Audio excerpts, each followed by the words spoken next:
आज तो सरकार ने भी गाल कौन देनी, क्योंकि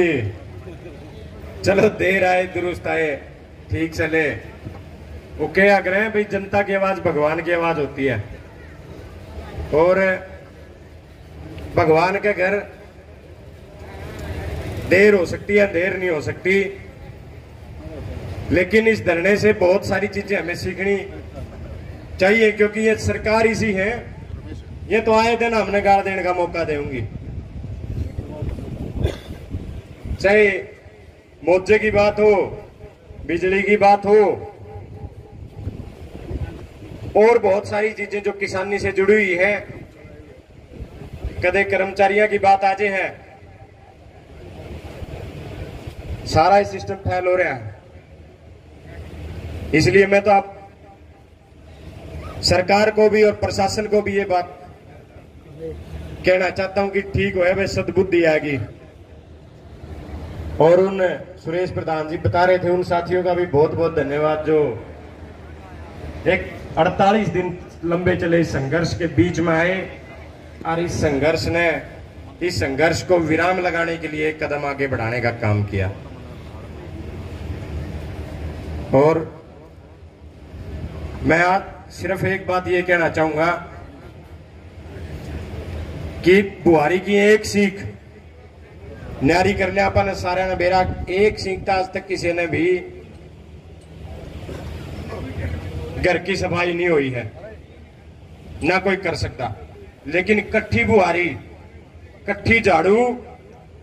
सारा सौदा ने साफ कर दे।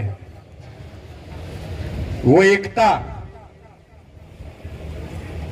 जो एकता का संदेश अपन ने किसान आंदोलन से शुरू किया था, वो इस धरने से भी इस बात का बड़ा संदेश गया। 17 गांव के किसान हर रोज हजारों की संख्या में, चाहे आने दादे ताऊआ की बात हो, चाहे मातृशक्ति की बात हो, चाहे नौजवान साथियों की बात हो, हर रोज एक होके आए। अपना कितना ही जरूरी काम हो, घर से एक आदमी ने हाजिरी लगाने का काम किया और सरकार के पास संदेश पहुंचा कि भी ये धरना वाकई में बहुत बड़ा रूप ले चुका है, और अगर बहुत जल्द कोई डिसीजन नहीं लिया या सरकार ने बहुत जल्द मुआवजे की घोषणा नहीं करी तो सरकार का कोई बड़ा नुकसान हो जाएगा। इसलिए मैं तो बधाई देता हूं, और तम बच के उससे भी वो कई मेरे पर के क्रेडिट लेने को नहीं आए, जो सरोला मैच रहा था ना मेरे दोहराया जो उन तक भी बच गए। प्रशासन आने लग रहा है, सरकार के मंत्री जी आने लग रहे हैं। बस एक मांग है कि सरकार ने जितना मुआवजा जितनी तहसीलों तक दे रखा है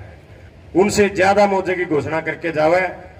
तब जाके इन 48 दिन के संघर्ष को कहीं ना कहीं सरकार और प्रशासन फूल चढ़ाने का काम कर सकता है।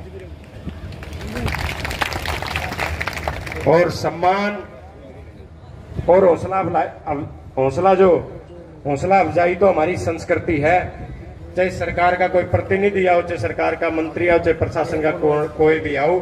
जब हमारे लिए मुआवजे की घोषणा हो तो सुरेश कोच जी ने सही कहा है, ये हमारी संस्कृति का हिस्सा है कि चाहे कोई सरकार का आदमी आए, चाहे प्रशासन का आदमी आए, हमें उनको सम्मान देना चाहिए। ताड़ी बजाने में मारा के लग गया जब हमारा मुआवजा दे दिया उन्होंने। तो मैं तो सारे एक बार फिर इस बात की बधाई देता हूं कि ये लड़ाई और ये जो क्रेडिट की बात आजकल नालंदा में चल रही है, जो आफड़े मारे जा रहे हैं क्रेडिट लेने खातर, यो सारे का सारा क्रेडिट केवल और केवल इन 17 गांव के किसानों को जाता है, जिन्होंने हर रोज, क्योंकि ये जागरूक किसान हैं, ये हर रोज जागे हैं, हर रोज अपनी मांग को 5-7 जो उत्तर भारत के जो 5-7 स्टेट हैं, हर जगह ये बात पहुंचती थी कि भाई धरने पे मुआवजे के साथी, मुआवजा लेने खातर किसान साथी बैठे हैं। तो भाई इसका सारा श्रेय सारे इन किसानों को जाता है, मेरी मातृशक्ति माताओं बहनों को जाता है। मैंने आज तक इतनी बड़ी संख्या में मातृशक्ति नहीं देखी जो कोई लंबा धरना इतना लंबा चल जाए, जहां 50-50 दिन की बात हो जाए। तो सबसे पहले तो इस मुआवजे का, इस जीत का जो क्रेडिट है वो हमारी मातृशक्ति माताओं बहनों को जाता है। इनके लिए भाई जोरदार ताड़ी बजाओ। ये हमारे बूढ़े तो पहले जागरूक थे, और नौजवानों को धीरे धीरे चाहे सोशल मीडिया का माध्यम हो, जागरूकता धीरे धीरे आ चुकी है। ये तो हमारी जो मातृशक्ति, हमारी माताएं बहनें हैं, वो भी इस बात को पहचान चुकी हैं कि हम ये लड़ाई जब जीतांगे जब हमें मानसा गल्ला कंधे से कंधा मिला के इस लड़ाई को लड़ने का काम करांगे। तो आप सबको बहुत बहुत